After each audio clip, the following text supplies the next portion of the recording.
இன்னைக்கு நம்ம என்ன பார்க்க போறோம்னா, அதாவது நம்ம பார்க்கக்கூடியது ஒரே ஒரு செட்டிங்ஸ். ரெண்டு செட்டிங்ஸ்ங்க. இந்த ரெண்டு செட்டிங்ஸை நீங்க ஆன் பண்ணி வைக்கும் பொழுது உங்களுடைய வியூஸ் இப்போ வந்துட்டு நான் நிஜமா உண்மையை சொல்லிடுறேன் நான். இப்போ உங்களுக்கு ஒரு 100 வியூஸ் போயிட்டு இருக்குன்னா வச்சுக்கோங்களேன்.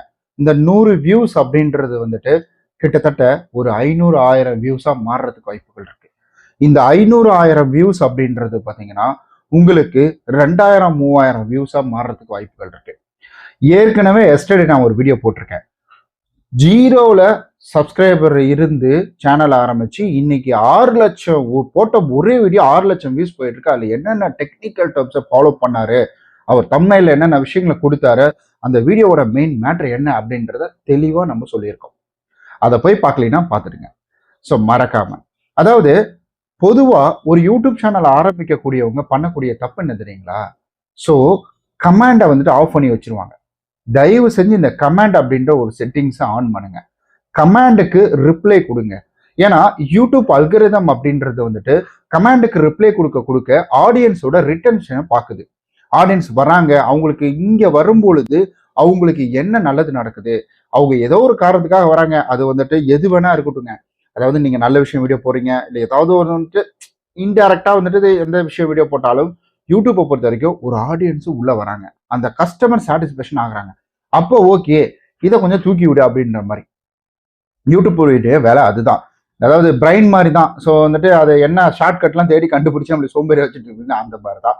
சரி, ஓகேங்க, நான் குழப்பம் டேரக்டாகவே சொல்லிடுறேன். அதாவது உங்களுடைய யூடியூப் சேனலினுடைய கமாண்டை ஆன் பண்ணி வைங்க. குறிப்பாக ஷார்ட் வீடியோவிலையும் முழு வீடியோவிலையும் ஆன் பண்ணி வைங்க. அங்கே வரக்கூடிய கேள்விகளுக்கு நீங்க பதில் சொல்லுங்க. தப்பா இருந்ததுன்னா, இல்லை நீங்க பேசுறது தப்பு, உங்களுடைய கேள்வி என்னவோ அதை கேளுங்க அப்படின்ற மாதிரி வந்துட்டு சொல்லுங்க.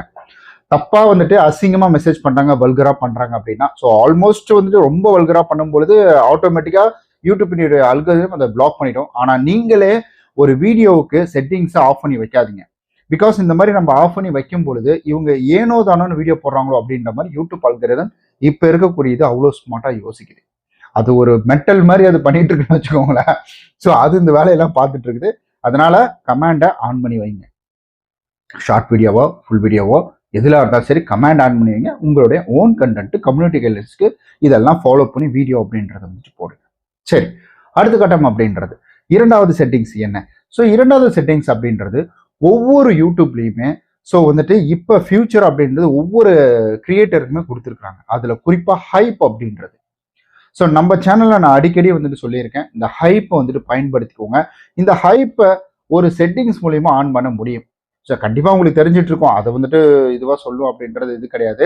ஹைப் ஒரு செட்டிங்ஸ் அப்படின்றது இருக்குது. அந்த செட்டிங்ஸ் உங்களுக்கு ஆன்ல இருக்கா? ஏன்னா அது எல்லாருக்குமே ஆன்ல வந்துடாது. அது ஒவ்வொருத்தவங்களுக்கு எலிஜிபிலிட்டி அப்படின்றது வரணும். அந்த எலிஜிபிலிட்டி பீட் ஆனதுக்கு அப்புறமேட்டு தான் அந்த ஹைப் அப்படின்றது வந்து ஆக்டிவேட் ஆகும். ஸோ இந்த ஹைப் அப்படின்றதுனால உங்களுடைய சப்ஸ்கிரைபர்கள் உங்களுக்கு கொடுக்கக்கூடிய ஹைப் அப்படின்றதுனால உங்களுடைய வீடியோ இருக்கு பார்த்தீங்கன்னா, அந்த கண்டென்ட்டை நிறைய பேருக்கு யூடியூப் அல்கரிதம் சேர்க்கும். அதாவது என்னன்னா, இப்போ நான் வீடியோக்குள்ள வந்துட்டேன், லைக் பண்றது அடுத்தது செகண்டரி, அது நான் லைக் பண்ணல. ஸோ இந்த ஹைப் அப்படின்றது எனக்கு நல்லா பிடிச்சிருக்கு, இந்த வீடியோ நல்லா இருக்கு, எனக்கு பிடிச்சிருக்கு, அதனால நான் என்ன பண்றேன்னா இந்த ஹைப் அப்படின்றத ஒன்று வந்துட்டு ஆன் பண்றேன். ஸோ இந்த ஹைப்பை வந்துட்டு ஒருத்தர் கொடுத்துட்டு போறாங்க, இருக்கிறதுல ஹைப் அதிகமா இருக்கு அப்படின்னா, இன்னும் ரொம்ப சிம்பிளா சொல்லிடுறாங்க. ஸோ இப்போ ஒரு அண்ணாச்சி ஒரு கடை வச்சிருக்கிறாரு.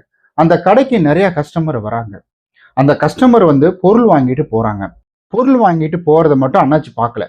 ஆனா அண்ணாச்சி என்ன எதிர்பார்க்கிறாருன்னா, அந்த கடைக்கு பொருள் வாங்க வர்றவங்க பொருளை வாங்கிக்கிட்டு, உங்க கடையில தான் சூப்பரா இருக்கு, இந்த பொருள் நல்லா இருக்குங்க, உங்களை மாதிரி நிறைய பேர் இந்த நாட்டுக்கு தேவை அப்படின்ற மாதிரி ஒரு காம்ப்ளிமெண்ட்ரியை கொடுத்துட்டு போறாங்க.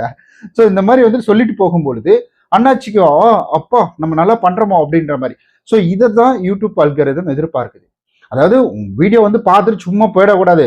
வந்தவங்க அப்படியே வந்து இன்னும் கொஞ்சம் நிறைய வந்துட்டு வீடியோ பார்க்கணும் யூடியூப்குள்ளேயே. இன்னும் கொஞ்சம் வந்துட்டு நீ போட்டிருக்கிற வீடியோ நல்லா இருக்கா நல்லா இல்லையான்றத கமெண்டும் போட்டு போகணும் அப்படின்ற மாதிரி நிறைய விஷயங்கள்ல ஸோ யூடியூப் அல்கரிதம் நோட் பண்ணுது. இந்த பயபெல்லாம் சும்மாவே இருக்க மாட்டான் போல. அதனால வந்துட்டு ஸோ உங்களுடைய யூடியூப் சேனல்ல ஸோ இந்த ரெண்டு செட்டிங்ஸை மட்டும் ஆன் பண்ணி வச்சிருங்க. ஸோ எப்பவுமே இதை மட்டும் ஆஃப் பண்ணிடாதீங்க. ஸோ இந்த வீடியோ கண்டிப்பாக உங்களுக்கு பிடிச்சிருக்கும்.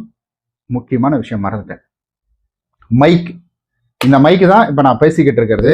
யூடியூப் ரிலேட்டடாக நான் நிறைய கேஜெட் வாங்கியிருக்கேன். ஈவன் வந்து கேமரா ஸ்டாண்டில் இருந்து, ஸோ வந்துட்டு ரிங் லைட்ல இருந்து, இங்கே பாருங்க ரிங் லைட் இதெல்லாம் வந்துட்டு 700 சம்திங் தான் வாங்கினேன். இது அப்புறமேட்டுக்கு வந்துட்டு பவர் பேங்க்கு. ஏன்னா இந்த இப்போ இன்னும் கொஞ்ச நாளில் வந்துட்டு மழை வெளுத்து கட்டுன்னு சொல்கிறாங்க. அது வேற என்னன்னு தெரில. அந்த எலோனியோ ஏதோ ஒரு வருஷம் சொன்னாங்க, தெரில சரியா. ஸோ அந்த மாதிரி வந்துட்டு அந்த இது வரப்போகுது. இந்த தடவை மழை நிறைய இருக்குன்னு வேற சொல்லியிருக்காங்க. அதனால காசு இருக்கும்பொழுது நான் வாங்கி வச்ச பொருள் இப்போ எனக்கு ரொம்ப உபயோகமா இருக்கு. கார் ஏர் கம்ப்ரஸரா இருக்கட்டும். ஸோ இந்த பவர் பேங்க்லாம் நான் வந்துட்டு கரண்டே இல்லைனாலும் என்னால் வீடியோ கண்டென்ட் வந்து எடுக்க முடியுங்க. பாருங்க எதுல சொல்லியிருக்க மாட்டீங்களா, இங்க பாருங்க. ஸோ இதுதான் அதனுடைய மைக்கு. ஸோ பாருங்க இதில் தான் ஒர்க் ஆகிட்டு இருக்குது. வேணும்னா நீடட் இருந்ததுன்னா வாங்கிக்கோங்க. ஜஸ்ட் ஒரு என்கொயரி மட்டும் பண்ணி பாருங்க, உங்களுக்கே ஒரு ஐடியா கிடைச்சிடும். ஸோ ரொம்ப நன்றி இந்த வீடியோ இவ்வளவு தூரம் பார்த்ததுக்கு. வேற ஏதாவது யூடியூப் ரிலேட்டடான கேள்விகள் இருந்துச்சுன்னா கீழே மறக்காம கமெண்ட் பண்ணிட்டு போங்க.